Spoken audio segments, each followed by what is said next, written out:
предпразниците доаѓаат времено вработените во странство, па се очекуваат малку поголеми гужви во овој период.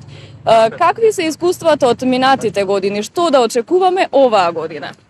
Значи искуствата се големи и согласно тоа нели преземаме дополнителни мерки за облажување на тие последици.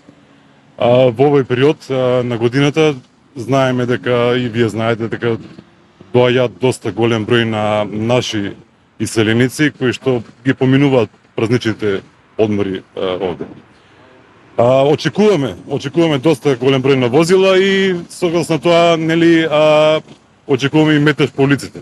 Меѓутоа ние сме тука да ги превенираме состојбите и да се поставиме Како да се превенираат ваквите гужви? Па би се превенирало со избегнување на непотребно користење на возила. Ние сите знаеме дека Тетово има мала тесна инфраструктура и преголем број на возила што циркулираат на дневна основа низ градот. Каков е бројот на возила? Колку има регистрирани, колку на дневно ниво, затоа што нели не се само од Тетово, доаѓаат и од други градови, од населените места кои што се околу. Да, Тетово и не е толку голем град, меѓутоа околината, значи имаме големи села, големи населби, имаме 4 или 5 општини сега, значи мислам дека согласно бројките негде на околу 45.000 возила имаме регистрирано минатата годинава немаме точна бројка. Ако ги придодадеме и возилата кои што циркулираат на дневна основа, на тоа и возилата кои што би дошле, нели, наши гастарбајтери, сигурно дека бројката е голема. Споменавте дека дел од причините се затоа што нели секој сака со возило да стигне до саканата дестинација, меѓутоа и патната инфраструктура. Да. Може ли подетално зошто се создаваат толкави гужви? Па, имаме, значи, Тетово како град имаме, значи, 3 булевара и мислам дека тие се малку нефункционални. Тука би требало малку да се општинските власти да се позанимаваат, значи да се прошират улици, да се менува инфраструктурата.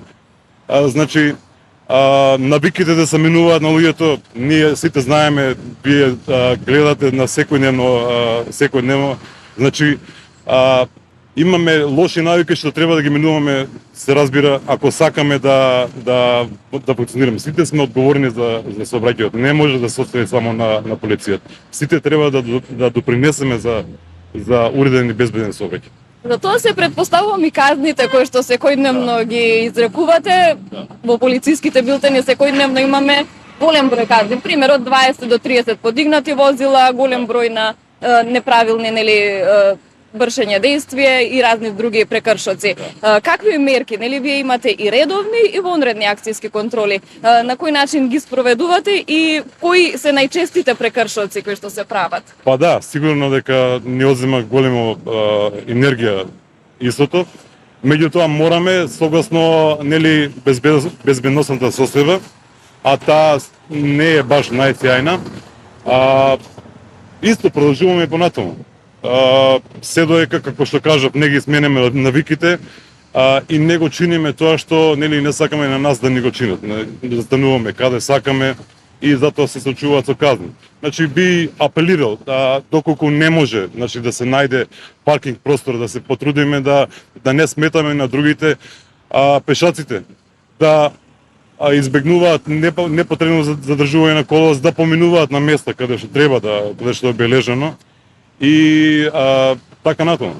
Полициската статистика обично вели дека пребрзото возење е еден од главните прекршоци кои што ги прават возачите. Која е најголемата брзина која што ја сте фатиле на радар?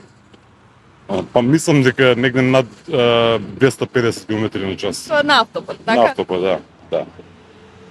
На крај една порака до возачите и до пешаците, затоа што нели тие се учесници во сообраќајот. Внимание, трпение.